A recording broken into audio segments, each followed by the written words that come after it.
Okay, let's unpack this. We often hear about the gospel spreading like wildfire, transforming communities, even nations. It's a powerful, exciting vision, fuels a lot of hope. It really does.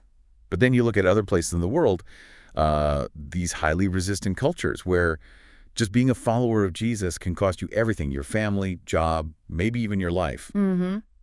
In those contexts, that vision of wildfire feels, well, maybe more like trying to light wet wood in a hurricane. Yeah, that's a good way to put it. So can we realistically talk about church planting movements, this idea of a rapid multiplication of indigenous churches planting churches in those incredibly challenging environments? It seems, maybe on the surface, like a wild dream, perhaps even, I don't know, irresponsible. Yes, it absolutely can feel that way. And when we talk about a church planting movement, or CPM, we're typically using David Garrison's definition, a rapid multiplication of indigenous churches planting churches that sweeps through a people group or population segment. And it's worth noting right up front that Garrison's well-known examples, the ones that really popularized the idea, didn't always come from these most severely resistant contexts.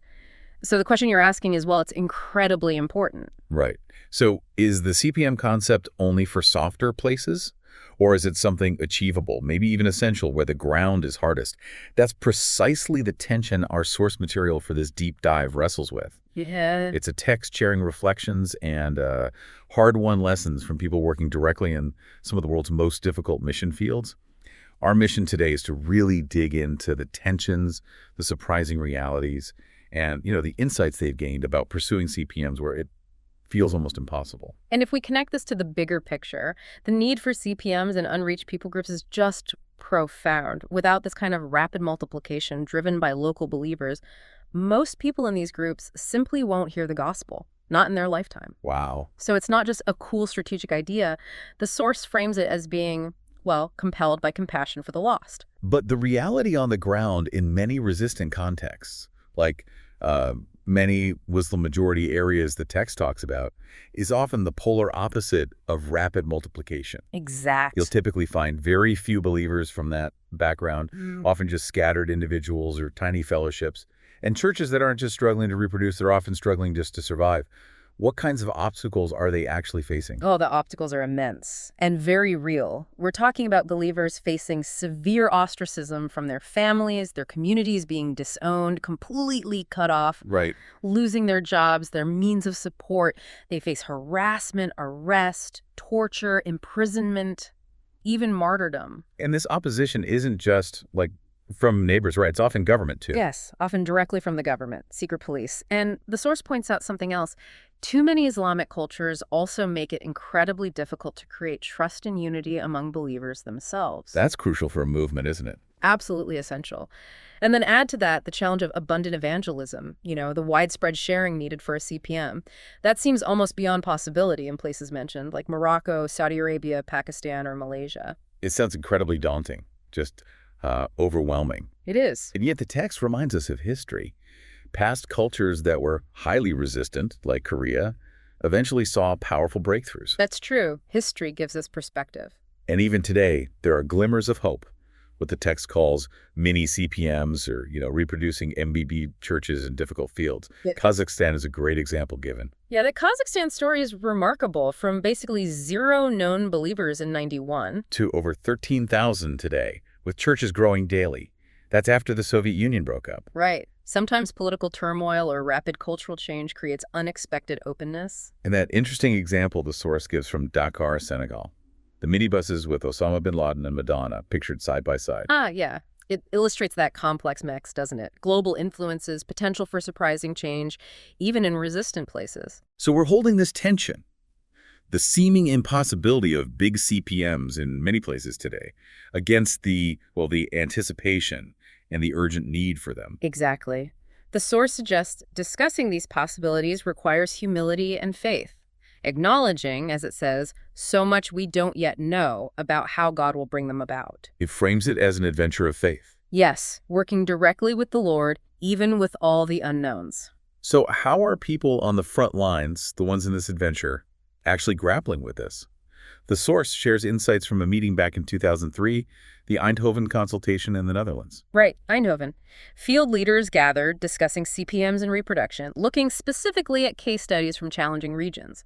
West Africa, the Middle East, Central Asia, South Asia. And these weren't necessarily full-blown CPMs everywhere. Not always, no. But they showed significant reproduction happening in these really difficult fields. They looked for common factors. Okay, so what came out of that? What were the common threads? Well, one key point was that believers understood they were saved for a purpose beyond just themselves. They were saved for building the church. So salvation wasn't just personal fire insurance. Exactly.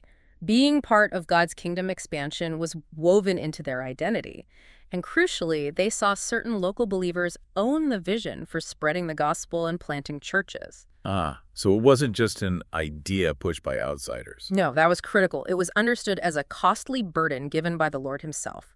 The source highlights that God raises up local evangelists and apostles for this specific task. So it wasn't just the churches reproducing, but specific individuals with a divine burden driving that expansion. Precisely. That local ownership was vital. Other common factors included things like worshiping in the ethnic language with biblical contextualization. Making it culturally appropriate but biblically sound. Yes, allowing the church to fit well within the local culture while staying absolutely faithful to Scripture. They also saw that these believers had to struggle to overcome fear. And importantly, they succeeded in doing so. That takes courage. Immense courage. And something that might seem counterintuitive. In all 4 cases they studied, persecution actually caused growth. Wow. Persecution led to growth. Yeah. How did the source explain that? That seems backwards. Well, it often scattered believers, forcing them to share the gospel in new places. Or it purified the church, making their witness more compelling. It kind of burned away the nominal believers, leaving a stronger, more committed core. Okay, that makes a certain kind of sense. What else was on that list from Eindhoven? Let's see. There was a deliberate structure in place, both for how the local church functioned and for the expansion work itself. Quickly developing national leadership was key. Right. As was intentionally guarding against unhealthy outside influences, things that could dilute the gospel or distract from the core mission. Important to protect the DNA, so to speak. Exactly. And the reality was acknowledged. It's very common to experience 3 steps forward, 2 steps back. It's not this smooth, linear progression people might imagine. No easy path. Definitely not. Expatriate church planters played a vital, active role early on in these cases, but then strategically withdrew. To let local leaders blossom. Yes, precisely. Deeply imparting the Word of God and its authority was foundational. The Bible itself was the source of truth and guidance. Teams were able to make key strategic adjustments when needed, showing flexibility. Adapting on the fly. Right.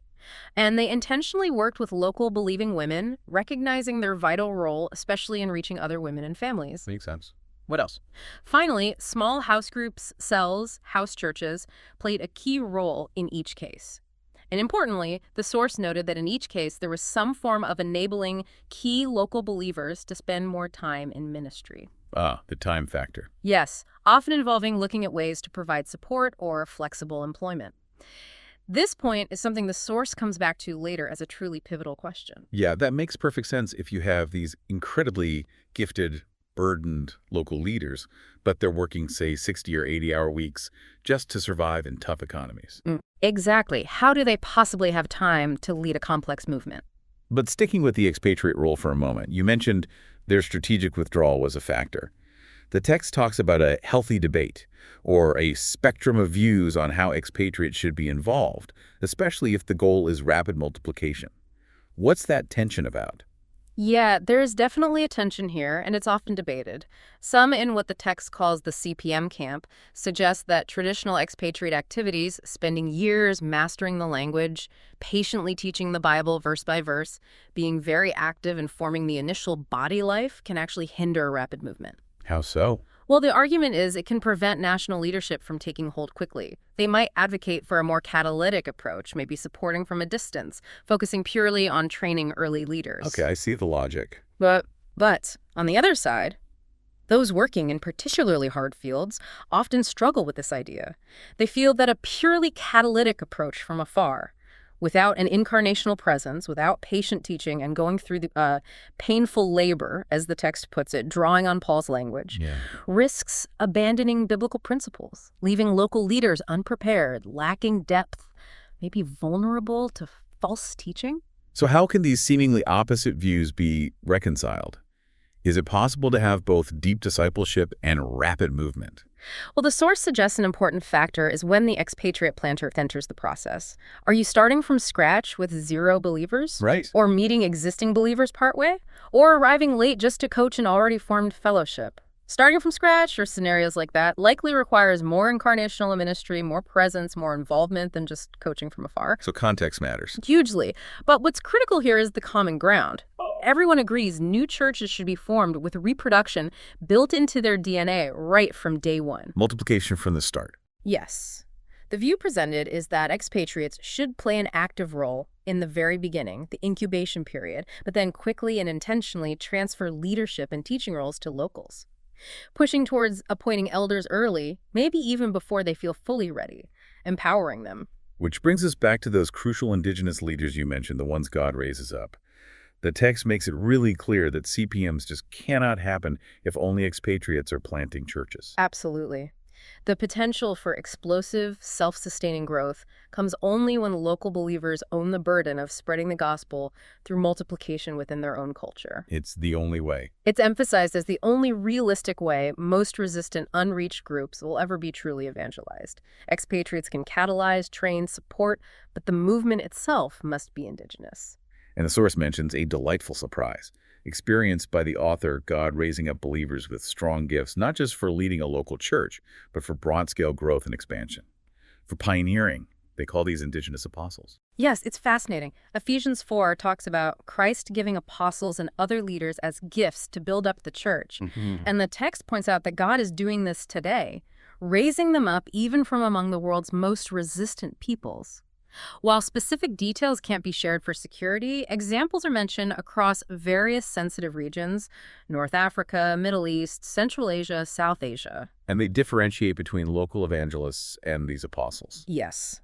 Local evangelists might have amazing zeal starting things in new towns, but maybe lack the gifting for depth or consolidation, whereas local apostles have strong biblical gifts not just for evangelism, but for teaching, establishing churches with sound doctrine, structure, overseeing expansion. Like in the book of Acts. Exactly. It draws a parallel to Acts 8, where Philip had that breakthrough in Samaria, but Peter and John came later to solidify, teach, help establish the believers as a functioning church. Both roles are vital, but the indigenous apostle provides that crucial depth and structural capacity for ongoing multiplication.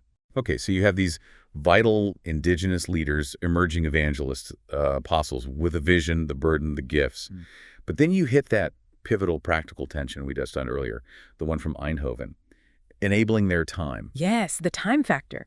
How do they dedicate themselves to ministry when economies are weak, jobs demand long hours just to survive, or are maybe dangerous or unstable? This is presented as a truly pivotal question. It really is. The source acknowledges the historical value of models like POECH, which emphasizes being unpaid. Right, and obedient undercapitalized churches, or Sabama's call for non-professional workers.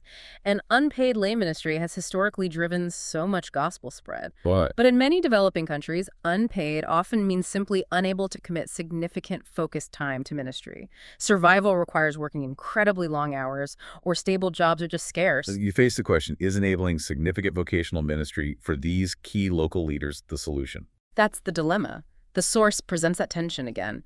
Is risking the potential problems associated with money worth the gain of enabling this crucial time for the right people, potentially accelerating a movement? It's framed as complex, needing God's wisdom. Desperately needing wisdom and creative solutions, yes? The source actually lists 6 different models being used or considered to enable local workers' time through some form of finance or support. What are they? Right, they are. First, a regular salary or stipend. Second, raising financial support either locally or from outside. Third, employment by an expatriate secular project or business, but with flexible hours specifically designed to allow ministry time. Okay. Fourth, bivocational ministry, part-time supported ministry, plus a part-time income-generating project. Fifth, asset loans for a business, like lending money for a car to use as a taxi or sewing equipment, something to generate income flexibly. Like microfinance almost. Sort of, yeah. And sixth, being completely self-supporting somehow, yet still managing to find time for extensive ministry work, which is often the ideal but very hard in practice. And the text is very upfront about the potential problems when outside or structured money gets involved in supporting local workers, right? Oh, absolutely. The usual suspects are there, and they are serious risks. Mixed motives, people drawn more by the money than the ministry. Sure. Workers potentially gaining a higher lifestyle than their neighbors, which can cause issues. Unlike the West, where ministry often means financial sacrifice. Right, opposite dynamic. Yeah, causing envy and strife within the churches. The expatriate becoming seen mainly as the paymaster, creating unhealthy dependency, and the risk that outside funds limit reproducibility. New churches can't afford to support their own leaders if they rely on that external model. That seems like a big one. It is. Hmm. Though it's important the source notes a major CPM among Muslims in South Asia that did involve outside funding for bivocational workers and still saw high reproducibility, so it's not always a limiting factor. Okay. Any other risks? There's also the risk that if many of the most committed believers go into vocational ministry, it shrinks the pool of dedicated lay people who can serve in other ways. So with all those serious potential problems, are there still points in favor of exploring ways to help certain local believers dedicate more time? The text argues yes, there are. When the right people proven gifting, character, burden are freed up time-wise, it can significantly jumpstart and accelerate progress in ways that just might not be possible otherwise, given the economic realities. And there's a biblical precedent. Yes. It's noted that providing support follows a New Testament model for apostolic-type workers, like Paul discusses in 1 Corinthians 9. He had the right to receive support, Right. which the source distinguishes from local elders, who were supported locally by their own congregation, as in 1 Timothy 5. This model of support for mobile apostolic workers seems to have been part of the early church's expansion strategy. Interesting distinction. And the text rightly points out that fear about money issues shouldn't stop the conversation. Money issues exist even with expatriate workers. The challenge is always stewardship and wisdom. So how do you navigate that? Well, the source suggests criteria for selecting workers and administering funding could be similar to how expatriates are evaluated. Looking for proven commitment, character, purity of motives, definitely not seeking financial gain, maybe even limiting their income level, and ultimately trusting God for provision and discerning His will in each case. So it's strategic, but needs care. Exactly. It concludes that while financial support isn't presented as essential for all CPMs everywhere, it is a strategic part that requires creative, wisdom-filled models to be developed, contextually appropriate for each situation. It's an area needing more work. Okay, let's try and bring this deep dive toward a close. We started with that bold, exciting vision of rapid gospel spread, church planting movements, and contrasted it sharply with the seemingly impossible, often brutal reality in highly resistant cultures where persecution is severe. We saw the urgent need for CPMs, compelled by compassion despite all those obstacles. Right, the why is powerful. We looked at historical glimpses of hope, present-day mini-movements, seeing that breakthroughs can happen, often unexpectedly. Then we really dug into those practical lessons from the Eindhoven consultation. Yeah, factors like local ownership of the vision, overcoming fear, how persecution can paradoxically cause growth, the importance of local leadership, structure, God's word being foundational, small groups. And the role of the expatriate, navigating that tension between different views, but agreeing they're vital early on, but need to strategically empower locally. Yes, transferring leadership. And we saw the delight and necessity of God actively raising up indigenous church planters and apostles, those gifted local leaders, as the real key drivers of growth. The indispensable element. And finally, we wrestled with that pivotal, sensitive question, enabling the time for these gifted local leaders through financial means, looking honestly at the very real problems. And the biblical and practical points in favor. Exploring different models, acknowledging this is an ongoing challenge, needing immense wisdom, prayer, creative solutions. What comes through really strongly in this source material, despite all the difficulties, is that the vision for multiplication in resistant fields isn't presented as some kind of fantasy. No, it's presented as real and necessary. It's framed as an adventure of faith, actively working alongside the Lord Himself, trusting Him to do what seems impossible. It's humble, acknowledging unknowns, but deeply hopeful, anticipating future breakthroughs. So the question for you, the listener, to ponder as we wrap up this deep dive, drawing directly from the source material, is this. Given the immense challenges we've discussed, the persecution, the cultural barriers, the economic realities, but also the historical perspective of breakthroughs and the reality of God raising up gifted indigenous leaders even today, How does faith shape your perspective when contemplating gospel visions that seem utterly impossible? And what creative wisdom-driven solutions might still emerge for enabling these crucial local leaders in contexts where resources are scarce and risks are incredibly high?